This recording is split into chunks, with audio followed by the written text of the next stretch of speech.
Well, hello guys, it is that time once again for another edition of Odds and Ends, where we read some really weird news stories from all over the world, and hey, they don't call it Odds and Ends for a reason, you know? Now I know I'm about one day late for the newest edition, and the fact that I still haven't done last week's edition, so as before, I'm going to do two odds and ends, so I am completely caught up because I have last week's edition and then I have the newest edition of odds and ends. So, kill two birds with one stone. So, yeah, let's get to it, shall we? Now, our first story comes out of Germany, where a trucker from North Rhine-Westphalia, who has been charged with more than 700 incidents of shooting at motorists on European highways over the past 5 years, is chalking it all up to a bad case of, quote, road rage. German police say they have arrested a 57-year-old truck driver believed to be behind 762 highway shootings. Quote, "We found the famous needle in the haystack," says George Zirkel, chief commissioner of the German Federal Criminal Police. Quote, "A dangerous criminal who, on several thousand of kilometers of highway in Germany, France, Belgium, and Austria, would reach for a gun whenever, wherever, to shoot at other vehicles and endanger people's lives. It's unprecedented in Germany criminal history." The suspect, unidentified under German law, is said to have blamed road rage for his attacks. Fortunately, despite all the bullets, only one person was actually wounded over the years, a female motorist who was critically injured. Zirke told reporters at a news conference in Wiesbaden that guns and ammunition matching the caliber of those used in many of the shootings were confiscated at the suspect's home. Police say the highway attacks became more dangerous a year ago when the shooter began firing larger caliber ammunition. Although a 100,000 euro or $130,000 in American currency reward for information was offered, the suspect was caught by investigators who combined through forensic evidence, highway camera footage, cell tower information, and toll booth receipts. Okay. Why? Is my question. So, you shot motorists all because you blame, quote, road rage, when I suspect that there's more to it than just that. So, yeah, it's a little murky though, but Jesus H. Christ, man. Really? You just blame people so you just decide to shoot them? Which most of us would probably do to kind of help out though, but my road rage isn't really that bad. Let alone I even have road rage. Just a little road rage. But I mean, I don't want to shoot people just to get them off the road. Are you kidding me? That's stupid. I mean, jeez Louise. But okay, moving on to our next story, which comes out of Pennsylvania, where a horny couple picked a bad time to quote, or to parentheses, allegedly, get down and dirty in a public park. Not only was the overly amorous duo getting busy at 4 p.m. on a Tuesday afternoon, but a large group of police officers from Hartford, Narberth, Clifford Heights, and other Philadelphia area departments had gathered in the park to participate in an annual bike training school. Some 25 policemen on bicycles were riding through Naylor's Run Park in Upper Darby, located in West Philadelphia, when they came upon a man and woman having sex near the park's baseball diamond. Quote, "There they are on the first baseline," Upper Darby Police Superintendent Michael Chitwood told Philly.com. Quote, "They're a bench. She is bent over the bench, and our friend is behind her with his pants down to his ankle, banging away." The two were identified as 41-year-old Jennifer Harvey and 37-year-old Richard McBride. Quote, "Imagine being arrested by 25 cops," said Chitwood. Quote, "They were as shocked as the police were." Harvey of Clifford Heights and McBride of North Philadelphia were charged with open lewdness and disorderly conduct. Yeah. Note to self, never do it in public, because shit like this would happen. And, well, it just makes you look bad, and just, yeah, I mean, I hear people say, or say, oh yeah, try to spice things up a little bit though, but obviously this didn't work out in your favor, so try to do it in privacy of your own home or something, but Jesus Christ.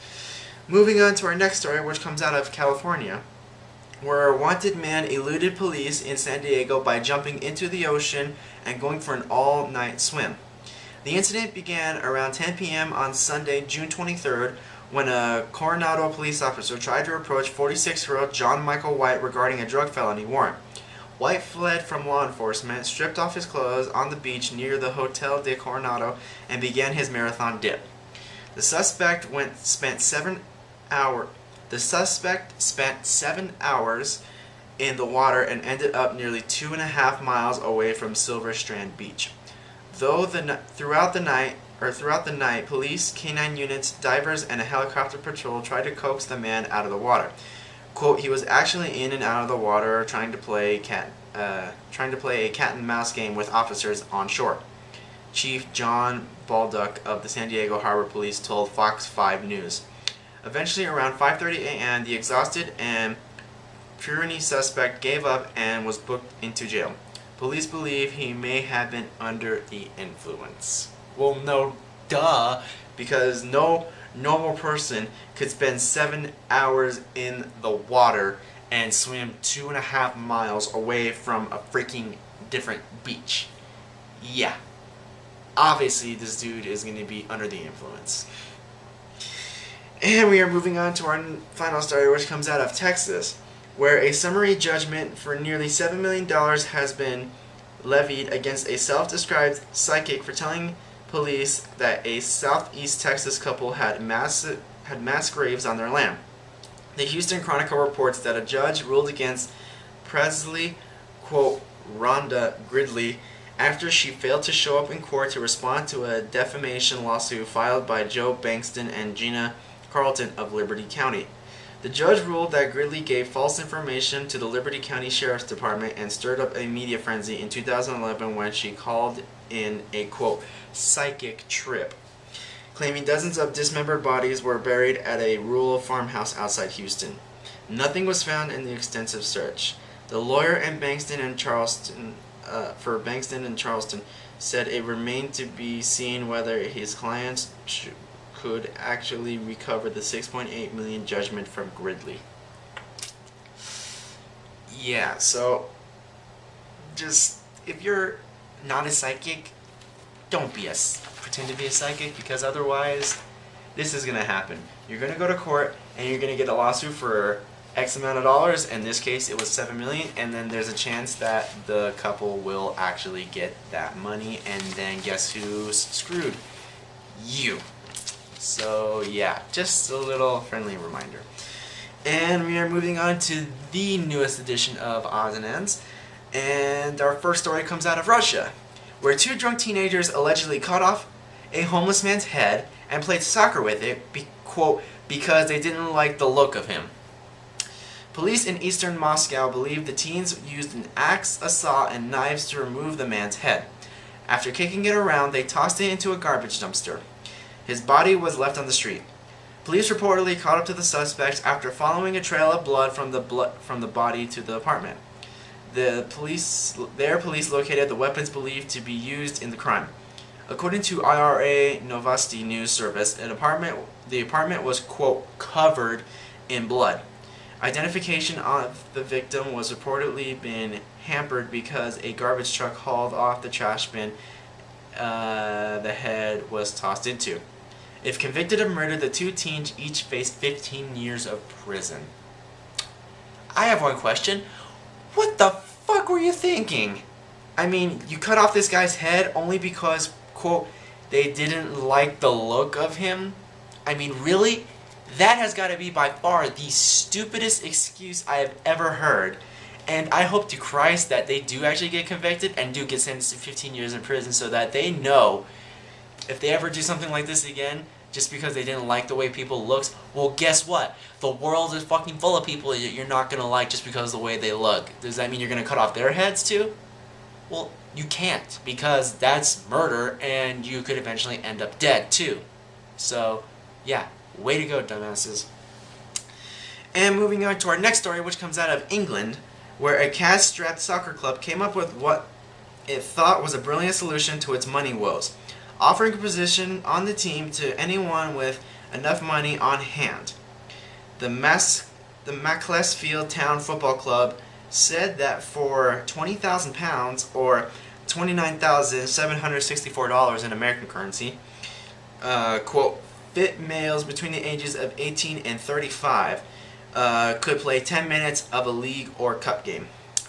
Quote, it is common knowledge that the club is in a precautious position and the club are looking at all avenues to keep the club running, said Associate Director Andy Scott.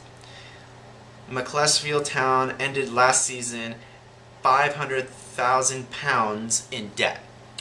It needs to raise £100,000 by the end of August to stay in business. Unfortunately, the team rescinded the offer after it became public. Quote, we now recognize that whatever controls are put in place, it creates a possibility of altering the outcome of a competitive fixture and as such clearly crosses an important line with respect to the integrity of the game, the club announced on its official website. Quote, we are therefore withdrawing the offer and would like to apologize unreservedly to the football authorities and to the football conference for our error of judgment in this matter. So you thought that fit males between 18 and 35 who would like to play football and had £20,000 would help you get out of debt. That would only be, what, 20, 40, 60, 80, 5 guys. Yeah, you really think that 5 people in this economic crisis are going to cough up £20,000 to play soccer? It's not going to work. Obviously, it didn't work out. Moving on to our next story, which comes out of Texas, where the minister of a Houston-based megachurch is apologizing for asking Congerians to fund new helicopter blades for his helicopter.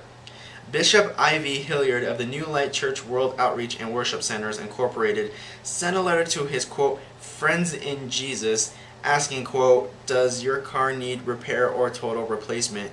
Do you have a dream vehicle or luxury automobile you long to purchase?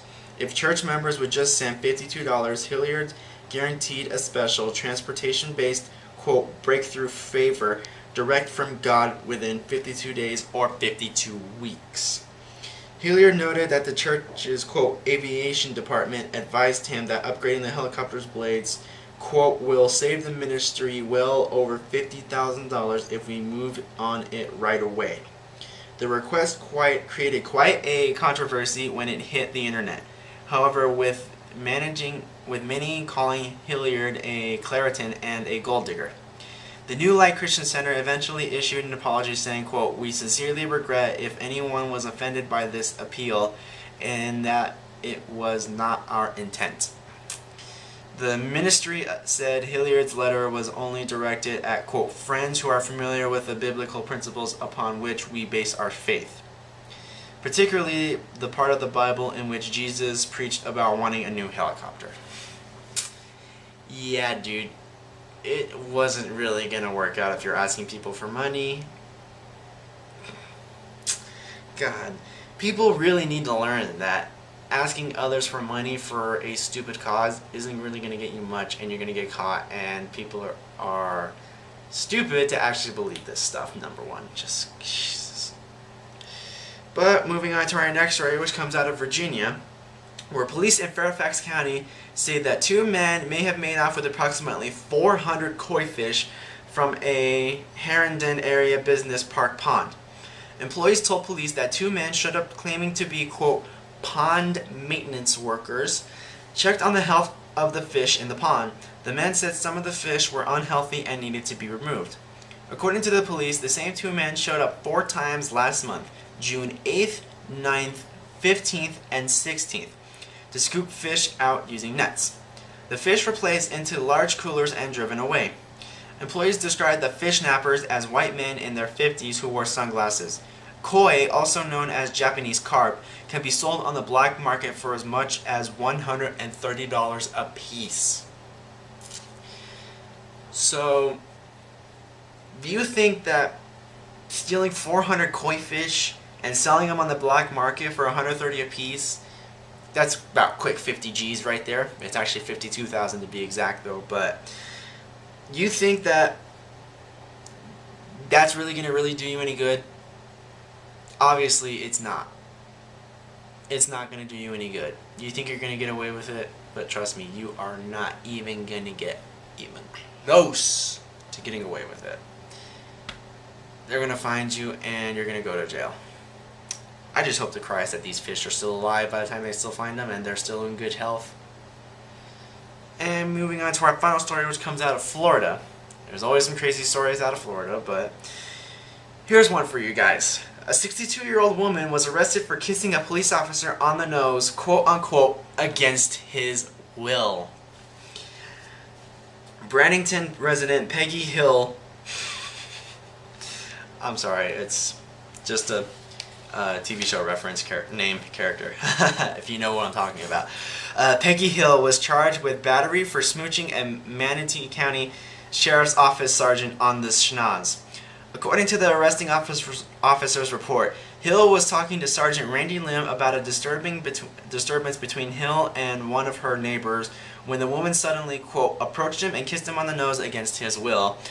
He stepped away from her, wiping off the saliva from his nose. Attempted to take her into custody, and she started to struggle with him. According to Florida Sun Sentinel, Hill later admitted to drinking about 3 glasses of wine prior to the incident. Well, it just comes to show that wine really does some wonderful things, especially when you've had one too many glasses, and especially if you're a white female. I mean, God bless, man. Really? I don't know. This is just beyond bizarre and just crazy. I have no idea what the hell this woman was thinking, but then again, 3 glasses of wine later. But Jesus. But anyways, guys, that is it for this edition of Odds and Ends, and I really hope you guys enjoyed listening to those stories as much as like reading them to you, and we will see you next Thursday for the newest edition, and until next time, we'll see you guys later, and take it easy.